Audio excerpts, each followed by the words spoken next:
Welcome everyone to our coaching cafe. It's Natalie Ashdown here with you from the Open Door Coaching Group, and I have Paula Jones Hunt, our HR specialist, on the line with me. Welcome to our coaching cafe, where today we're talking about burnout and what are we actually doing about it. So before we begin, let me, as always, acknowledge the traditional owners and the custodians on the lands on which we're all meeting today, and their continuing connection to the land, the waters, the communities of Australia, and the lands from all around the world upon which you might be joining us. We have people dialing in from Singapore, we've heard, which is wonderful. And we pay our respects to them and to their elders, past, present, and emerging, and elders from Indigenous communities from around the world. So it's wonderful that we're all joining, whether you're listening to this live today with us on Friday, or you're listening to this on your favorite streaming service. We welcome you all. So we're going to continue our agenda. We have been discussing the trends for coaching in 2024 since we came back to the Coaching Cafe just a couple of weeks ago. And one of the biggest trends that we all agreed that we are going to see is the need to address in our coaching, and I'm going to say for ourselves as well, that idea of burnout, mental health, and the new legislation which gives the right to disconnect. So in our poll, in our very first podcast, when we came back, we said, what do you think are going to be the biggest trends? Paula and I have done a lot of research, and this is one of the biggest trends that we all thought we need to have a discussion about. So we're continuing our discussion today.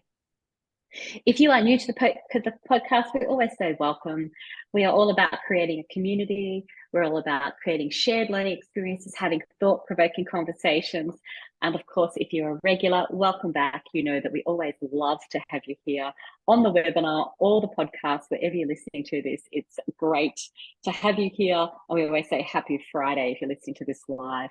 So let's get into our conversation. Oh, by the way, if you're after your CCEs, then all you need to do is stay on at the end of the line and you can screenshot at the end of our session together. So yes, free CCEs. If you're collecting those for your ICF credential, they're available at the end of the session. So let's talk about our topic. Today, I really want to talk about burnout. And it occurred to me that this is a topic that we really need to have a deeper dive into. And also, there's so much opportunity in our coaching ourselves from a self-coaching point of view, and of course coaching our clients. So I of course went to the World Health Organization to do a bit of research, and I just wanted to pop this definition up for you to talk about what are we talking about when we talk about burnout, and what does it mean from a coaching point of view.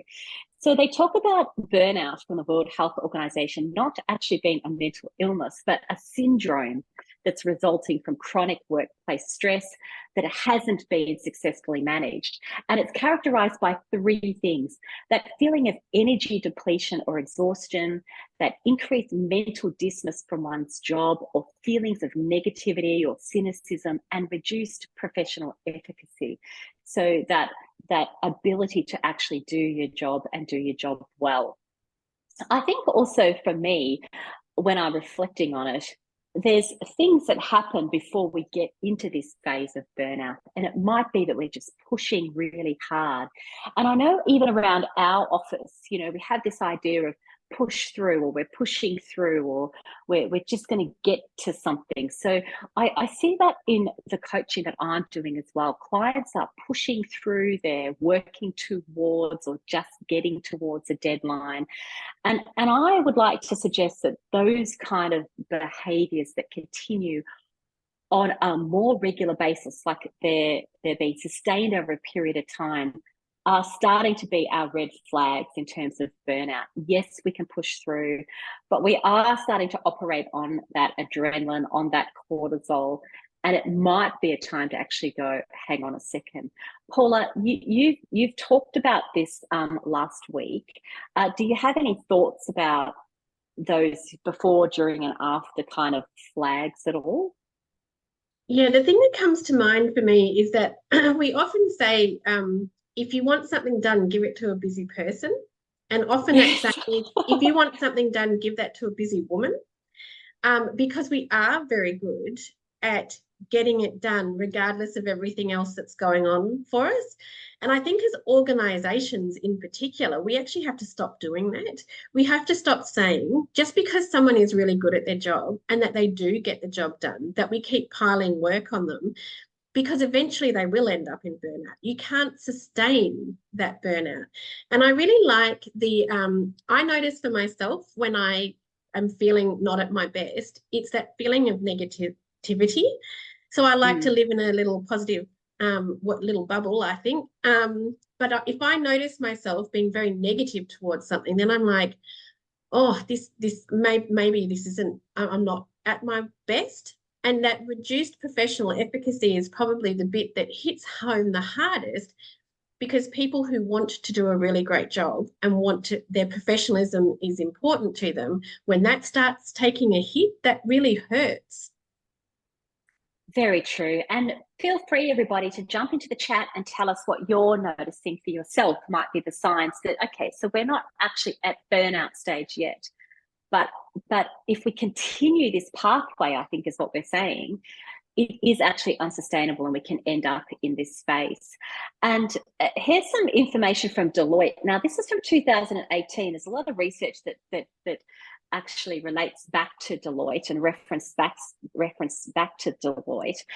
And in the survey, they said that 87% of professionals say they have a passion for their current job, yet 64% of them feel stressed or frustrated at their current job. So that's an interesting statistic. The other one that really stands out is that of the 1,000 professionals that they actually surveyed, they found that 77% of the professionals have experienced burnout at their current job. Now, this survey was taken back in 2018. We're some time on from that. What we have noticed in the research and in the different surveys that we pull out, I liked this one because it gave us the infographics. What we have noticed is this trend of the 77% is consistent and has slightly increased off the back of the past couple of years that we've had. 51% that they've said they've experienced it more than once, and 84% among them said they're not passionate about their current job. So these are really big statistics we've been talking about. It is something that we think we need to be addressing this, not just having a chat about it. The biggest drivers of employee burnout, 31% said lack of support or recognition from their leadership. 30% said unrealistic deadlines, results, or expectations. And 29% said consistently working long hours or on the weekend. So I don't think for anyone on the line, these numbers would be a surprise, actually. It's that 29% consistently working long hours or the weekend. Paula, that's what you were relating to last week when you were talking about the right to disconnect and the new legislation. Could you just give us a quick overview of what you were talking about there?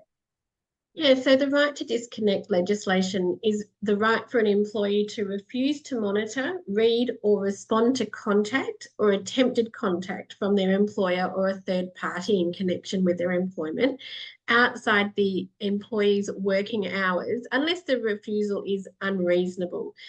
So we talked about last week the fact that it's about understanding what your normal hours of work are, and being really clear with your manager about what is reasonable and what's unreasonable. And this idea is that if it's not urgent and it's not critical, it can wait. So for leaders, it's about thinking about, if I'm contacting this staff member, is it critical? Is it urgent? If not, how can we wait? And I think it's so important. I think there's going to be lots of things that come out of this, but it's important, I think, for us to think about what is our connection and how much are we extending that connection beyond what's reasonable, as you say, Paula. And of course, there is an expectation, I think, at certain levels and for certain people that you will be available. And so this legislation is directly looking at that. Putting that aside, it is a very interesting a conversation and a piece of self-reflection that we can have to say, well, what is happening here? And that availability creep you talked about last week as well, that increasing encroachment on personal and out of work hours. We saw it in COVID, and we're definitely seeing it happen now. Paula, did you want to speak to that a little bit? Yeah, absolutely.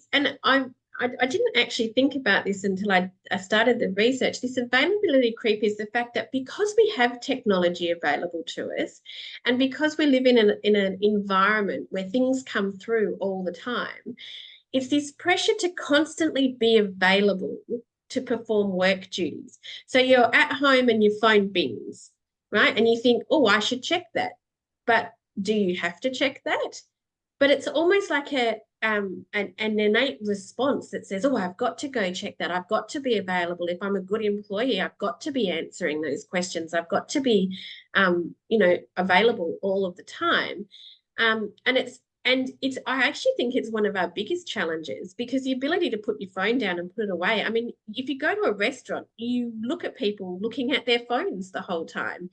You see students walking and they can't get their heads out of the phone. So I think this is going to be something that we really have to focus on moving forward, is how do I disconnect myself from my devices so that I can recharge myself? You're absolutely right, Paula. And I agree with what Mez has jumped in with the comments here and said it's challenging when you're working for an international company. And I totally agree with you there, Mez. And I think the word that stands out for me most in the definitions here is availability creep is the pressure felt by employees to be constantly available to perform their work duties. And I can share with you personally, this is a pressure that I feel. I feel that if my team is working, or people overseas are working, or my clients are working, then I should be working. I should be available. So it is around that giving yourself permission to say, actually, I'm not doing that. I'm on holidays. And this is where my Bali trip comes up as well. I'm on holidays. That's it. I'm actually disconnecting. Trust my team; they'll look after everything, etc., etc. So I was actually trying to release that pressure that I felt in terms of I need to be working because my team's working. And we talk about giving ourselves permission, but there's actually work we can do on ourselves from a self-coaching point of view. What's stopping us from being able to do this? What is getting in the way of us being able to do this? And it might be our work ethic from when we were younger, or what's been built into us, but it's definitely worth a self-reflection. And the guys picked up on that thought as well. He says we tend to put it on ourselves rather than it being imposed by an employer. And I agree with you. There's times when I have thought I'm going to post that on Teams, something exciting's happened. It might be happening late at night and I've gone on and checked something and, okay, put my hand up for that. But I'm conscious of not posting it on Teams, because I know that my team, it might ding on their phones and now they're checking something. So they don't have to check things. I don't want them checking things, but if I post, then it's going to be checked. So we even had a discussion across our team when I came back about it's not the expectation that you will be online, that you will be doing this, that you have to feel this pressure. And as Guy said, we tend to put it on ourselves. Mayor says it creates expectations which are inevitably self-inflicted in the first place. Yes, and that international work is very hard, isn't it?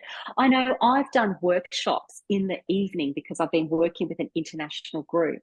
So the question is, have I taken the morning off to reflect and to prepare, or have I just worked the whole day and then worked the whole night? Well, I think you probably all know the answer to that question. Lynn, thank you for jumping in as well. In global roles, it's important to be clear what hours are we working and be available as business as usual, and be flexible when important global meetings need to occur outside those hours. Yes, look, I totally agree with you. But Lynn, I think what's happening that we need to address is that we are being available, But most of us, I reckon, on the line won't take off those couple of extra hours. So we won't say, look, I'm going to work late tonight, I'll take the morning off. Why? Because Australia's working, I need to be working. Guilty as charged, she said. I remember even in my earlier career, I used to work those longer hours and say, you know what, if I ever need a day off or time off, I know I can take it. And then somebody said to me, how many days off did you take? So we're working this extra being available, but we don't take that extra time. And I think that's where we need to start to go, hang on a second. And we're all, as Lynn says, guilty as charged. Sebastian, thank you for jumping in, has said, burnout is cited as one of the health impacts from psychological hazards. Thank you for bringing that up, yes, and the need for psychological safety. How are people using the recent legislation to manage and prevent these hazards and create that psychological workplace and psychological safety? Thank you. Annie says, perhaps practicing the good old model of S plus T equals R. Stimulus, device alert. So we have a stimulus and then we're thinking, and then what's our response? So she's saying S plus T equals R. We have a stimulus, which is the device alert. We're thinking. The key is we have a choice about, do we have to be responding or not? Do we have to pick up the phone or not? And then what's our response or action? So thank you for bringing that up. And Annie, I think I agree with you. This is where this self-reflection for ourselves is so important. There is something very strong coming up for me around walking our talk as coaches, because we're going to be coaching people in this area. I've got 3 clients currently where this is the topic of the conversation. I want to be able to put my hand up and go, I hear you, I experienced that. And for what it's worth, I'm doing something about it for myself as well. And Sebastian says, psychosocial hazards are different to psychological safety. Thank you for pointing that out as well. So here we are. What's going on? We're very well in tune with what's happening. And as some of us have all said, guilty as charged. So it really, really strongly resonated with me this week. I've just come back from a trip to Bali. That's the picture of the choose which way you want to go. Do you want to go to yoga, to the spa, to the lap pool, down to the village green, to the fitness centre? Choose which way you want to go. Now, not all of us can take a week off and head to Bali and go to a lovely resort. What occurred to me actually, though, is what are we doing about this? What are we actually doing about our own stress levels, potential burnout, our own creep of work hours, our own need to disconnect, actually? What is the role of coaching? And in particular, what is the role of self-coaching? So I had this very strong feeling that it's all very well for us to sit here and chat about it and talk about it and know about it. What are we actually doing about it was the question. And for me, when I came back from my trip, I thought, how easy is it to just get back into the hum and the rhythm? Or if you're in Air Force, they talk about the battle rhythm, the rhythm of the workplace. How easy is it to not drink any coffee when you're on holidays because you don't need to, but as soon as you get back, you're on your double shot cappuccinos or whatever it might be? And I thought to myself, we all often feel that I'm hanging on to that holiday feeling. And how easy is it for the holiday feeling just to evaporate within 1 or 2 days? So that's when I thought, okay, I'm going to put my hand up. And I talked to my team about this as well. And I thought, what are we actually doing about this as a cohort, as an alumni? It's almost a call to action to say, what's the role of coaching? And what are we doing about our own self-coaching? So I've been reflecting on this as I've gotten home to go, what was I doing in Bali that allowed me to refresh, rejuvenate, reinvigorate mentally and physically? And then what am I going to keep going with when I get home? So with that in mind, I thought we might just spend a few minutes ourselves having a quiet reflection and go back to the actual tool that Paula offered you last week and think about, what do we need to start doing in order to keep us in that performance zone that we've all talked about? What do we need to do more of? What do we need to stop? And what do we need to do less of? And I actually thought, let's just take the time out for ourselves, 5 minutes, and think about this as a tool, not just talk about it. And of course, then if you can share it with your teams and you can share it with your clients. It occurred to me to do this last week, actually, while I was in Bali. And I'm like, no, I'm switching off. I'm not doing any of that.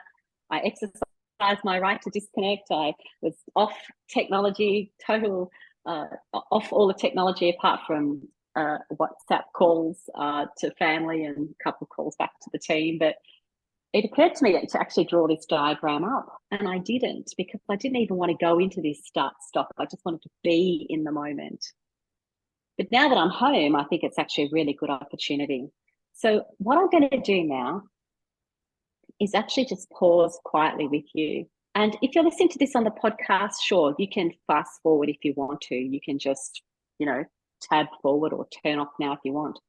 But I really encourage you, we're going to spend the next 4 minutes, because I'm looking at the time, just having a think about what do we need to do about this for ourselves and this concept of burnout using this tool.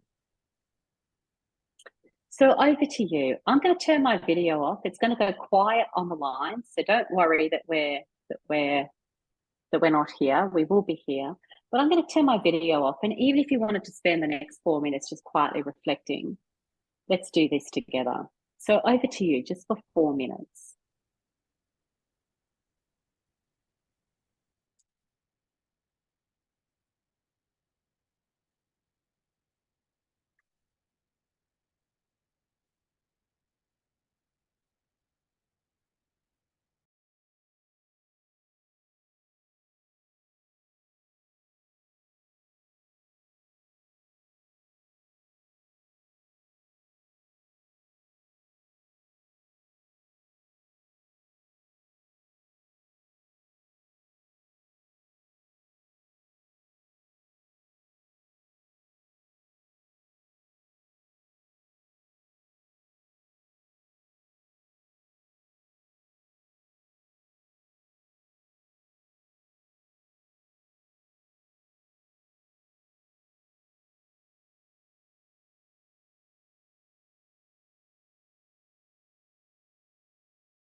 right, welcome back, everybody. So that was just 4 minutes.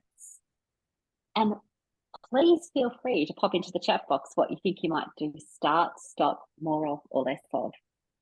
For myself, I just practice some deep breathing and some boxed breathing, which we've done in the past. And during that boxed breathing process, it occurred to me that I probably should have put on some nice, pleasant music or something in the background. So I was curious of the fact that even though it was 4 minutes, I got distracted, which we do say in meditation is absolutely fine. And then we had to come back to our breathing. What I'm interested in is, even if you were listening to this on the podcast, did you switch off? Did you hit your phone? Did you check that email? Did you do something? Were you multitasking even during these 4 minutes? So Emma says she needs to do less multitasking, just focusing on the one thing, which is wonderful. So it's curious from our perspective as coaches and doing that self-coaching and self-reflection. And as we do that, then we can also apply it into our coaching in the workplace. So feel free to jump into the chat box, think about what you might be starting, stopping, doing more of, and doing less of. I think I need to spend more time watching the fish. We have a fish tank here in the office. Sitting quietly looking at the fish is a good thing as well. Roland, thank you for jumping in. Said it was a powerful 4 minutes of reflection. 4 minutes, that's all we gave ourselves. But even in that 4 minutes, I felt everything just come back to center and calm, which is really what we're aiming for. We need that coaching presence in the lead into our coaching, of course, as well. We need it into the lead into meetings we have. We need it into the going home or whatever it might be before we have conversations. Paula says she's going to stop taking on jobs because others don't put their hands up. We all fall into that guilty as charged, don't we? And Nez says more of accepting achievement, accepting those achievements rather than saying, oh yeah, it's just my job.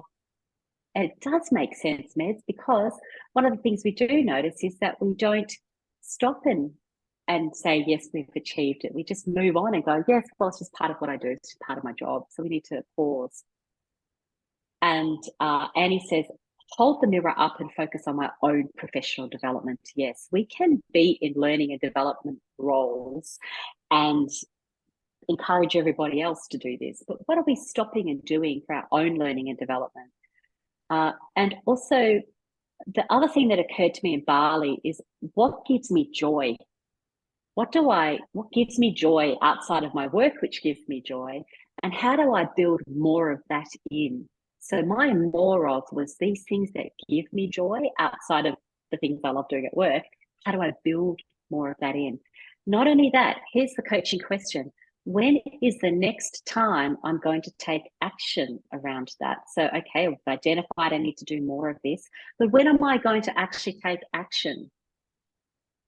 So we can ask ourselves the question, when am I going to book it in? That massage, when's the next massage booked in? When's the next insert, whatever it might be, wandering around with your camera or going down and having a nice long walk with a friend? All of these things, when are we actually booking it in?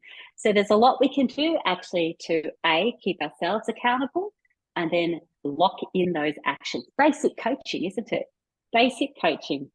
But as I mentioned, this today more about not just talking about it, let's get some actions going as well. Final comments, Paula, before we finish off? Yeah, I really like that idea of when are you going to do that? Or because we can talk, we're very good at talking about things, but that key point of coaching is that you do pick a moment in time and that you do hold yourself accountable to it. So yeah, I like that. Excellent. Well, the answer for me is I have booked something that gives me joy. I've booked a little workshop for it on the 16th of March. So there you go. I'm locked in. Because I have to be walking my talk, you see. So, but as I say, guilty as charged as well. Well, thank you, everyone. Thank you for joining. Thank you for indulging us in this further conversation about how we can look after ourselves and actually take actions. And then that translates into how we are as better leaders, how we are as better managers and coaches, and of course, how we show up not only professionally, but how we show up at home as well. So thank you for joining us on the conversation. Of course, we have our Leader as Coach programs coming up and all the other programs, Cert 4. If you are looking for your CCU, please feel free to take a screenshot. Thank you, everybody. And we do say, as always, thank you for joining us. And we look forward to catching up with you on our next cafe. Enjoy your coaching.